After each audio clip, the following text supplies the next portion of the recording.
The Green Update is on the road today, quite literally. We're on a Peterborough transit bus. I'm joined with Sue Sauvét of the City of Peterborough, and we're talking about a couple of new improvements that transit riders may have noticed popping up in the past few months.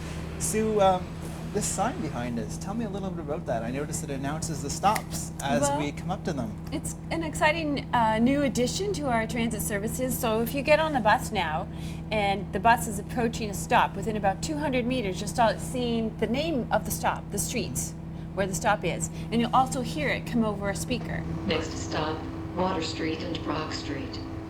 Okay. And this is part of a system that has been legislated by the province, and it's for accessibility. So if somebody can't see where we're going, then they can hear where we are.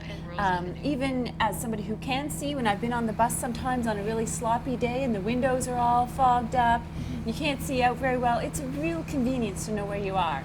So it benefits our customers who have accessibility needs, but it also benefits our regular customers. Even if you want to read a magazine, you don't have to be looking up all the time. Exactly. This is a very similar system to what was installed on the TTC down in the GTA. It's exactly what was installed on the TTC buses. Neat.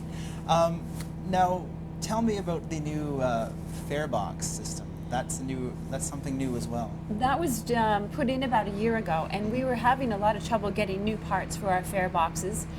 Like everything that's mechanical, it does break sometimes, and those systems are about 20 years old. It costs quite a lot to put the new ones in, but the customers are really happy because now their passes are working more reliably. It's much more convenient, and so now we have great fare boxes and much slicker transit system. Exactly. Back to the sign for a minute. This applies to every route, doesn't it?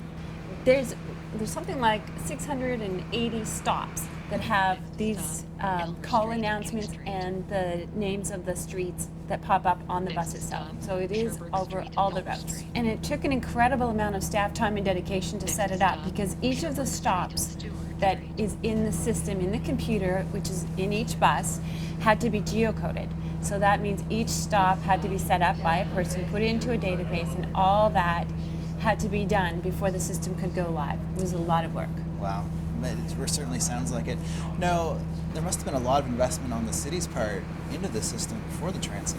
These investments do indicate the city is serious about transit and supporting the transit system. The new fare box system was $1.6 million, and the call announce system was $400,000. So that's a lot of added service into our transit system. Also some additional revenue too. Yes. All right.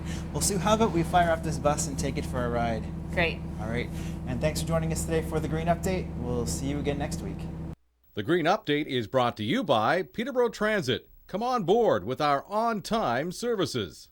If you have any questions about today's episode of the Green Update, call Peterborough Green Up at 745-3238.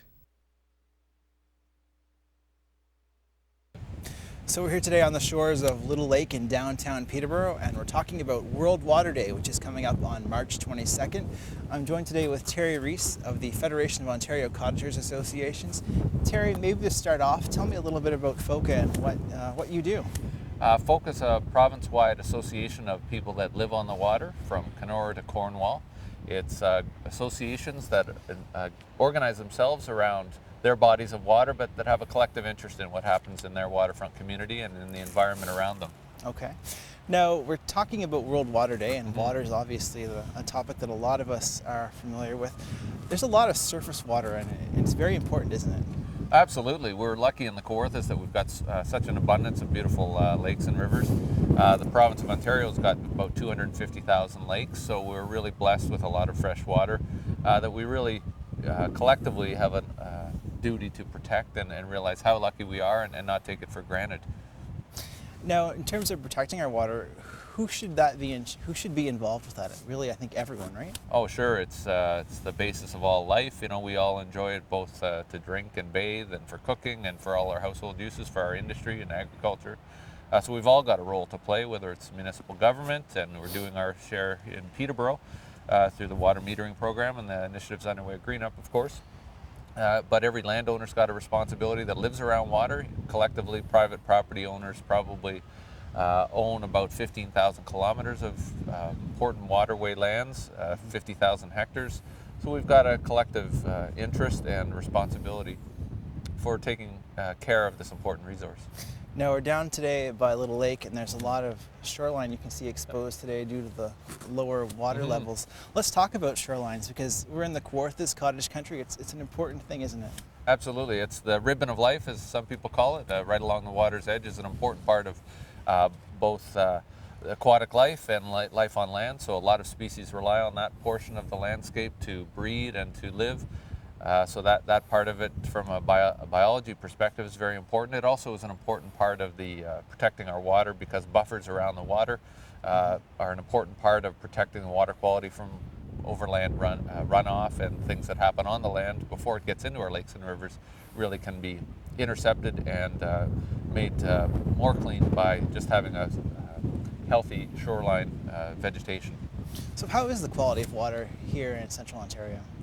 I think we've got a terrific resource here. I mean, we certainly see our challenges due to whether it's due to climate change or through nutrient loading in our lakes. We'll see seasonal problems with algae and with other problems, but I think all in all, we've got a terrific resource. I mean, we've got a healthy fishery in most respects. We've got a lovely resource that we can rely on for safe drinking water.